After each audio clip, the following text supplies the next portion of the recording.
Personal come back to again Lakshman ASF విద్యార్థి నాయకుడు లక్ష్మణ్ని అడుగుతా ఉన్నాను. లక్ష్మణ్ ఒక మాట చెప్పండి, అంటే ప్రయత్నం రీసెంట్ అవర్స్లో మీరేమైనా అంటే మళ్ళీ మాట్లాడేటువంటి ప్రయత్నం ఏమైనా చేశారా మేనేజ్మెంట్తో కానీ, లేదంటే అక్కడ ఉన్నటువంటి పోలీస్ సిబ్బందితో కానీ? ఏంటి డెవలప్మెంట్స్ ఏంటి? ఎందుకంటే ఏదైతే స్టేట్మెంట్ పోలీసుల దగ్గర నుంచి వచ్చిందో క్లియర్గా ఎలాంటి ఎవిడెన్సెస్ మాకు ఈ ఫోన్లలో దొరకలేదు అని అన్నప్పుడు మళ్ళీ మాట్లాడేటువంటి ప్రయత్నం ఏమైనా చేశారా? వాస్తవానికి మేనేజ్మెంట్ ఇంతవరకు ఎటువంటి స్పందించలేదు. ఘటన పైన ఎటువంటి విద్యార్థులు ఆందోళన చేస్తున్నా కనీసం స్పందించే పరిస్థితి ఇప్పటికి ఉన్నది. అంటే మేము ప్రధానంగా ఈరోజు డిమాండ్ చేసిన విషయం ఏంటంటే ప్రభుత్వం వెంటనే స్పందించాల్సిన అవసరం ఉన్నది. దేనిపైన సమగ్ర విచారణ ఆదేశించాల్సిన అవసరం ఉన్నది. 10 సంవత్సరాలుగా ఈ కళాశాలలో జరిగిన అన్ని విషయాలు బయటకు తీయాల్సిన అవసరం ఉన్నది. మీరు ఆనాడు అధికారాన్ని అడ్డబెట్టుకొని ఒక మంత్రిగా చెలమని అవుతూ మీరు చాలా గొప్పలు అంటే సమాజానికి వచ్చి ఏం చెప్తారండి?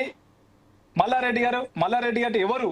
మల్లారెడ్డి ఎవరు అని చెప్పేసి విద్యార్థులను యువతను రెచ్చగొట్టే ప్రసంగాలు చేసిరు. పాలమ్మినా పూలమ్మినా బోర్వెల్స్ చేసినా కష్టపడినంటే మరి పాలమ్మినో పూలమ్మినో కష్టపడను, మరి విద్యార్థి సమస్య బాత్రూంలో వీడియో తీసి ఏం చేస్తున్నావు? స్పందించవా? మాట్లాడవా? నీకు హక్కు లేదా? ప్రజాప్రతినిధి కాదా నువ్వు? అంటే కేవలం నీ వ్యాపారం చేసుకోవడానికి విద్యార్థుల నుంచి లక్షల రూపాయలు వసూలు చేసుకోవడానికే ఈరోజు నువ్వు ప్రసంగాలు ఉంటాయా?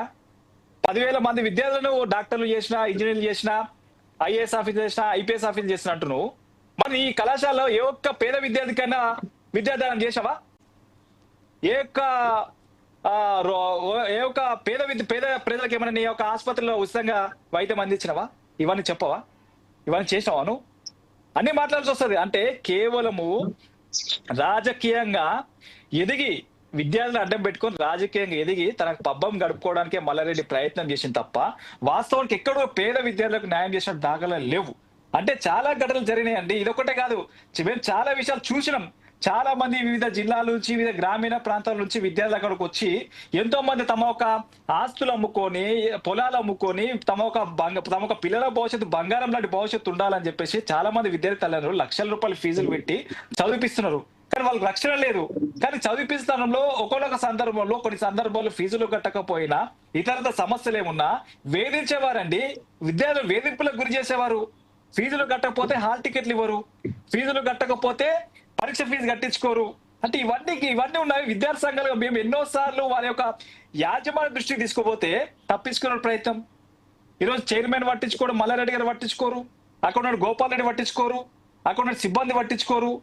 అంటే వాళ్ళకి ధైర్యం ఏంటంటే ఈ కళాశాలలో ఎవరు ఏమి చేయలేరు, ఎవరు మా కళాశాలలో రారు, మమ్మల్ని అడిగే ధైర్యం ఎవరికి లేదని చెప్పి వాళ్ళకి బలమైన భావన ఉంది. కాబట్టి మేము ప్రధానంగా ఈ భావన పోవాలంటే ఈ యొక్క ఘటనకు సంబంధించి ఈ యొక్క ఏదైతే బాత్రూమ్ లో వీడియోలు తీసినటువంటి దీనిపైన సమగ్ర విచారణ జరిపించి దాంతో పాటు కళాశాల జరిగే అన్ని విషయాలపైన, ఇది ఒక విషయం కాదు, బాత్రూమ్ లో వీడియోలు బయటకు వచ్చింది, చాలా బయటికి రాని విషయాలు అనేకం ఉన్నాయి.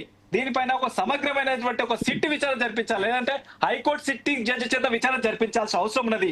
దీంతో పాటు కళాశాలలో ఉన్నటువంటి చాలా మంది విద్యార్థుల నుంచి ఫీజులు కూడా ఈరోజు ఆన్లైన్ రూపంలో కాకుండా క్యాష్ రూపంలో, అంటే ఈరోజు నగదు ఇస్తేనే విద్యార్థుల ఫీజు చెల్లించుకుంటున్నారు. అంటే ఇక్కడ ఉన్నటువంటి జిఎస్టీ ఎగ్గొట్టడానికి, ట్యాక్స్ ను ఎగ్గొట్టడానికి అనేక రకాలుగా చాలా కుట్రలు చేస్తుంది. మీరు గతంలో చూసిర్రు, మల్లారెడ్డి గారు న్యాయ గుర్తింపు కోసం నకిలీ ధ్రువపత్రాలు సమర్పించిండు. నకిలీ ధ్రువపత్రాలు సమర్పించిందండి న్యాయ గుర్తింపు కోసము. గతంలో మీరు చూసిరు. దానిపైన ఉన్నటువంటి ఏఐసిటి దీనికి సంబంధించినటువంటి ఒక నోటీసులు పంపించారు. అంటే అధికారాన్ని అడ్డం పెట్టుకొని అనేక అక్రమాలు చేస్తున్నటువంటి మల్లారెడ్డి పైన తక్షణమే విచారణకు ఆదేశించాల్సిన అవసరం ఉన్నది. తక్షణమే మల్లారెడ్డి గారిని, వాళ్ళ తమ్ముడు గోపాల్ రెడ్డి గారిని, ఏదైతే హాస్టల్ వార్డెన్ ఉందో ప్రీతిరెడ్డి గారిని, ఈ ముగ్గురిని అరెస్ట్ చేసి జైలుకు పంపాల్సిన అవసరం ఉన్నది. ఏం చేస్తారండి? ఎందుకండి మీరు దేనికోసం ఉండరండి? ఈరోజు మహిళల గురించి బయటకు చాలా గొప్పలు చెప్తా ఉన్నారు. మహిళల రక్షణ కోసం మీరు గొప్పలు చెప్తున్నటువంటి మల్లారెడ్డి గారు మీ కళాశాలలు చెబితే మీరు ఎటువైరండి? ఎందుకు మాట్లాడరండి? ఎందుకు స్పందించారు మీరు? స్పందించాల్సిన అవసరం ఉన్నది. స్పందించాల్సిన అవసరం. మాలాంటి విద్యార్థి నాయకులు అడిగినప్పుడు జవాబు చెప్పాల్సిన బాధ్యత మీ పైన ఉన్నది. ఈరోజు విద్యార్థి నాయకులు అంటే చిన్న చూపు, ఈరోజు విద్యార్థి తల్లిదండ్రులు అంటే చిన్న చూపు. మరి ఎవరి కోసం మీరు పనిచేస్తున్నారండి? మరి ఎవరి కోసం మీరు విద్యకు సంబంధించినటువంటి విద్యను అక్కడ ఉన్నటువంటి వాళ్ళకు చెప్తున్నారు? మీ సిబ్బందికే సరైన క్రమశిక్షణ లేదు. అక్కడ పనిచేసే ఇంత ముందుకు మన ఎనలిస్ట్ లక్ష్మణ్ సార్ గారు చాలా చెప్పడం జరిగింది. అంటే అక్కడ పనిచేసే సిబ్బంది వివిధ రాష్ట్రాలకు సంబంధించినటువంటి వాళ్ళని పెట్టుకొని ఈ రోజు అక్కడ వాళ్ళ ఇష్టానుసారంగా వ్యవహరిస్తారు. వాస్తవం అది 100% వాస్తవం. ఈ రోజు ఏదైనా సమస్య ఉంటే మనం వెళ్ళాలంటే ఒక 3 అంచెల భద్రత వాళ్ళతో ఏర్పాటు చేస్తారు. అంటే వారు సరైన భాష రాదు, వాళ్ళకి తెలుగు రాదు, వాళ్ళకి ఇంకో రకంగా వేరే రకంగా వాళ్ళు పోలించే ప్రయత్నం ఉండదు. అంటే వాళ్ళు ఇష్టానుసారం వ్యవహరిస్తారు, దాడులు చేస్తారు, బౌన్సర్లు పెట్టుకొని దాడులు చేపిస్తారు. అంటే ఇవన్నీ ఘటనలు జరిగినాయి కాబట్టి ఇది అత్యంత చాలా చాలా పెద్ద సమస్య. కాబట్టి మహిళలను, విద్యార్థులను బాత్రూమ్ లో వీడియోలు తీసంటే సభ్య సమాజం తలదించుకున్నటువంటి పరిస్థితి. కాబట్టి ఈ తెలంగాణ సమాజంలో మంచి పరిణామం కాదు. కాబట్టి తక్షణమే రాష్ట్ర ముఖ్యమంత్రి రేవంత్ రెడ్డి గారు దీనిపైన వెంటనే సమగ్ర విచారణకు ఆదేశించాల్సిన అవసరం ఉన్నది. దోషులను కఠినంగా శిక్షించాల్సిన అవసరం ఉన్నది. తక్షణమే మల్లారెడ్డిని అరెస్ట్ చేయాలని చెప్పి డిమాండ్ చేస్తాం ఏఐఎస్ఎఫ్ గా. మీ దగ్గర నుంచి చాలా క్లియర్ స్టేట్మెంట్స్, మల్లారెడ్డి గారిని అరెస్ట్ చేసి విచారణ జరిపించాలని చెప్పి ప్రధానంగా డిమాండ్ చేస్తా ఉన్నాం. ఎందుకంటే ఈరోజు మల్లారెడ్డి గారిని అరెస్ట్ చేస్తే ఈ చుట్టుపక్కల ఉన్నటువంటి ఇంకా గతంలో అనేక ఇంజనీరింగ్ కాలేజ్ లో జరిగేటువంటి ఘటనలు ఇట్లా జరిగే అవకాశం ఉండదు. కాబట్టి ఎందుకంటే ఈరోజు ఏపీలో జరిగింది, గుడ్లవల్లేరులో సేమ్ ఇదే తరహా ఘటన జరిగింది. అక్కడ ఏం జరిగింది, విద్యార్థినికి సంబంధించినటువంటి స్నేహితురాలకు సంబంధించినటువంటి వాళ్ళు వీడియోలు తీసి అక్కడ బయటికి పంపించే ప్రయత్నం జరిగింది.